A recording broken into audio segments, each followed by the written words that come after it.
Okay, so we have xenobiotics, which are foreign compounds that are entered into our body. They go, through our stomach, to our intestine, through the portal vein, to the liver, and then back into the blood, to the kidney, and then to the toilet. Somewhere between here and here would be, or between the stomach and the liver, would be the first pass metabolism. And these things are typically made inactive. And the way that they're made inactive is through these two phases. So there is phase one, which is usually the adding of a functional group, hydroxyl, amino, or sulfhydryl. And the result of that is that it's usually less active, it's more easily excreted through the kidneys, and it is also more ready for phase two. Phase two is involves conjugation, and conjugation is where the energy source that it needs for that is these transferases, and it usually uses UDP in that process, and that involves sulfation, gluconation, and acetylation. And after this, it's even more easily excreted from the kidneys. Now, sometimes this won't go in the same order. Normally, this inactivates xenobiotic compounds, but sometimes you'll take a drug and it'll actually, by one of these processes, it'll actually become more active.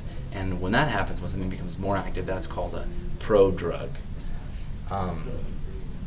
Usually it's phase one and then phase two, but sometimes it'll, like in slow acetylators with isoniazid or hydralazine, it'll actually be sometimes it'll be phase two first rather than phase one. And in that case, it would turn into a more toxic compound.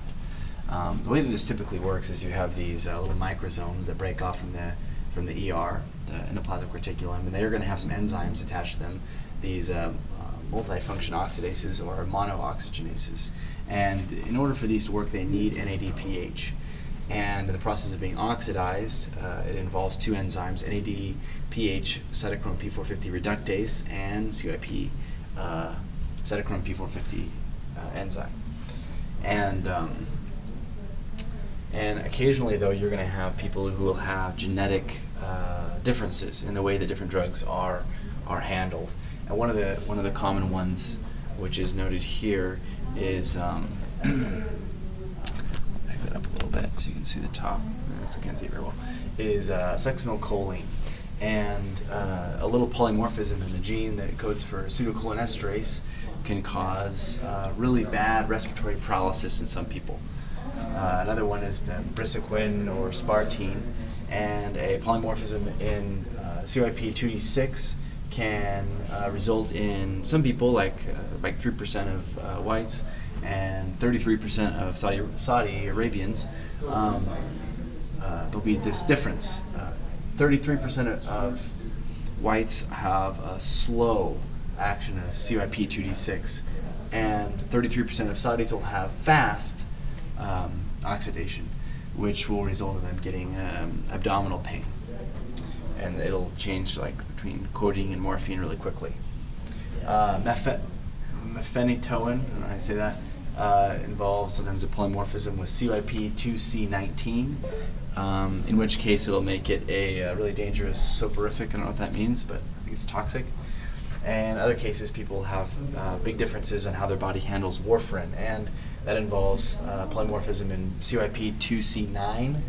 And if this is if it's more active in some people, then they won't bleed as much. But typically, I believe that it's less active in people, which results in them getting too much CYP2C9 and resulting in them having bleeding problems from that.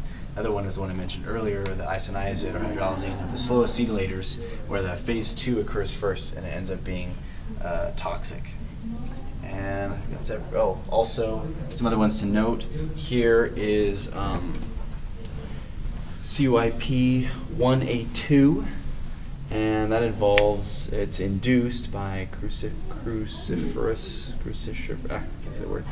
vegetables, charcoal or tobacco, benzoazepine. Then the other one is CYP3A4, which is actually inhibited by grapefruit juice. Also, the famous ones that are mentioned for creating pharmacokinetic tolerance are anticonvulsants, rifampin, and St. John's wort. And so those are going to have to do with either, I don't know, inducing CYP, and then your I believe it's inducing, could be inducing. Anyway, they'll create pharmacokinetic tolerance.